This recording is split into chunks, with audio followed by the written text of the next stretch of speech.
जय श्री राम। मैं सीमा धर्मधारा चैनल पर आप सबका स्वागत करती हूँ। आशा करती हूँ आप सभी स्वस्थ एवं प्रसन्न होंगे। तो महर्षि वाल्मीकि रामायण के बालकांड का आज हम 29वां अध्याय पढ़ेंगे।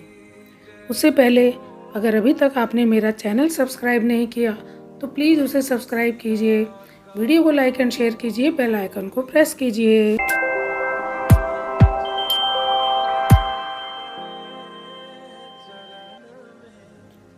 अपरिमित प्रभावशाली भगवान श्री राम का वचन सुनकर महातेजस्वी विश्वामित्र ने उनके प्रश्न का उत्तर देना आरंभ किया।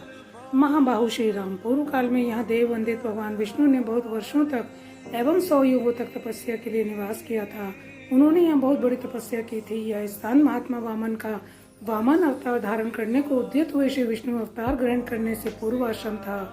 इसकी सिद्धाश्रम के नाम से प्रसिद्धि थी, क्योंकि यहाँ महातेजस्वी तपस्वी महाविष्णु को सिद्धि प्राप्त हुई थी। अब वे तपस्या करते थे। उसी समय विरोचन कुमार राजा बलि ने इंद्र और मरुद्गणों सहित समस्त देवताओं को पराजित करके उनका राज्य अपने अधिकार में कर लिया था। वे तीनों लोकों में विख्यात हो गए थे। उन महाबली महान असुरराज ने एक यज्ञ का आयोजन किया। उधर बलि यज्ञ में लगे हुए थे, इधर अग्नि आदि देवता स्वयं इस आश्रम में पधार कर भगवान विष्णु से बोले, सर्वव्यापी परमेश्वर विरोचन कुमार बलि एक उत्तम यज्ञ का अनुष्ठान कर रहे हैं। उनका वह यज्ञ संबंधी नियम पूर्ण होने से पहले हमें अपना कार्य सिद्ध कर लेना चाहिए।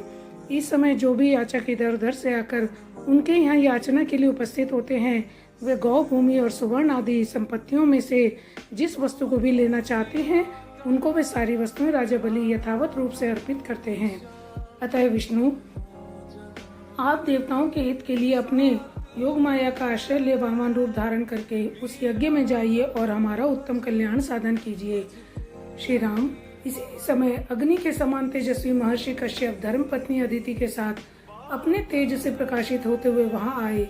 वे 1 सहस्त्र दिव्य वर्षों तक चालू रहने वाले महान व्रत को अदिति देवी के साथ ही समाप्त करके आए थे।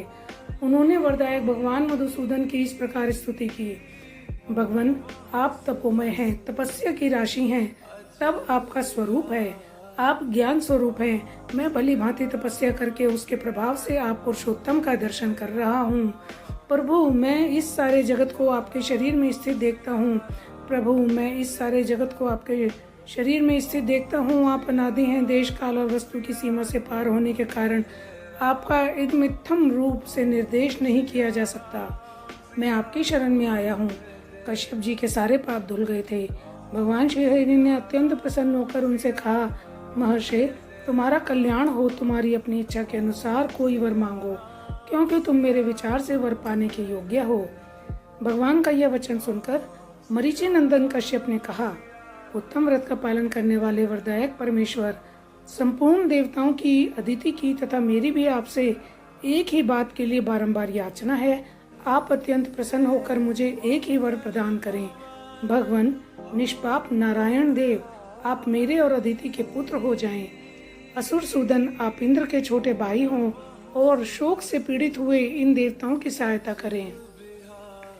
देवेश्वर भगवान, आपकी कृपा से यह स्थान सिद्धाश्रम के नाम से विख्यात होगा। अब आपका तपरूप कार्य सिद्ध हो गया है, अतः यहाँ से उठिए। तदनंतर महातेजस्वी भगवान विष्णु अदिति देवी के गर्भ से प्रकट हुए और वामन रूप धारण करके विरोचन कुमार बलि के पास गए। संपूर्ण लोकों के हित में तत्पर रहने वाले भगवान विष्णु बलि के अधिकार से त्रिलोकी का राज्य ले लेना चाहते थे। अतः उन्होंने 3 पग भूमि के लिए याचना करके उनसे भूमि दान ग्रहण किया और तीनों लोकों को आक्रांत करके उन्हें पुनः देवराज इंद्र को लौटा दिया। महातेजस्वी श्री हरि ने अपनी शक्ति से बलि का निग्रह करके त्रिलोकी को पुनः इंद्र के अधीन कर दिया। उन्हीं भगवान ने पूर्व काल में यहाँ निवास किया था, इसलिए यह आश्रम सब प्रकार से श्रम यानी दुख और शोक का नाश करने वाला है। उन्हीं भगवान वामन में भक्ति होने के कारण मैं भी इस स्थान को अपने उपयोग में लाता हूँ। इसी आश्रम पर मेरे यज्ञ में विघ्न डालने वाले राक्षस आते हैं। पुरुष सिंह, यही तुम्हें उन दुराचारियों का वध करना है। श्री राम, अब हम लोग उस परम उत्तम सिद्धाश्रम में पहुँच रहे हैं। तात, वह आश्रम जैसे मेरा है वैसे तुम्हारा भी है। ऐसा कहकर महामुनि ने बड़े प्रेम से श्री राम और लक्ष्मण के हाथ पकड़ लिए और उन दोनों के साथ आश्रम में प्रवेश किया। उस समय पुनर्वसु नामक 2 नक्षत्र के बीच में स्थित तुषार रहित चंद्रमा की भांति उनकी शोभा हुई। विश्वामित्र को आया देख सिद्धाश्रम में रहने वाले सभी तपस्वी उछलते कूदते हुए सहसा उनके पास आए और सबने मिलकर उन बुद्धिमान विश्वामित्र की यथोचित पूजा की।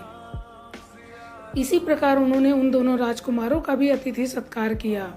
2 घड़ी तक विश्राम करने के बाद रघुकुल को आनंद देने वाले शत्रुघ्न राजकुमार श्री राम और लक्ष्मण हाथ जोड़कर मुनिवर विश्वामित्र से बोले, मुनिश्रेष्ठ, आप आज ही यज्ञ की दीक्षा ग्रहण करें, आपका कल्याण हो। यह सिद्धाश्रम वास्तव में यथा नाम तथा गुण सिद्ध हो और राक्षसों के बाद के विषय में आपकी कही हुई बात सच्ची हो। उनके ऐसा कहने पर महातेजस्वी महर्षि विश्वामित्र जितेंद्रिय भाव से नियम पूर्वक यज्ञ की दीक्षा में प्रविष्ट हुए। वे दोनों राजकुमार भी सावधानी के साथ रात व्यतीत करके सवेरे उठे और स्नान आदि से शुद्ध हो प्रातः काल की संध्योपासना तथा नियम पूर्वक सर्वश्रेष्ठ गायत्री मंत्र का जाप करने लगे। जब पूरा होने पर उन्होंने अग्निहोत्र करके बैठे हुए विश्वामित्र जी के चरणों में वंदना की। इस प्रकार श्री वाल्मीकि निर्मित आर्ष रामायण आदि काव्य के बालकांड में 29वां सर्ग पूरा हुआ। तो संगत जी, अगर आपको मेरा यह प्रयास थोड़ा सा भी पसंद आ रहा हो तो प्लीज़ मेरी वीडियो को लाइक एंड शेयर कीजिए, चैनल को सब्सक्राइब कीजिए, बेल आइकन को प्रेस कीजिए और प्रीवियस वीडियो देखना चाहते हो तो लिंक मैंने डिस्क्रिप्शन बॉक्स में दे रखे हैं, वहाँ से आप चेकआउट कर सकते हैं। इसी शुभकामना के साथ कि राम जी आप पर सदा अपनी कृपा दृष्टि बनाए रखें, आप सदैव स्वस्थ एवं प्रसन्न रहें। वाणी को विराम देती हूँ और मिलती हूँ आपसे नेक्स्ट वीडियो में नेक्स्ट चैप्टर के साथ।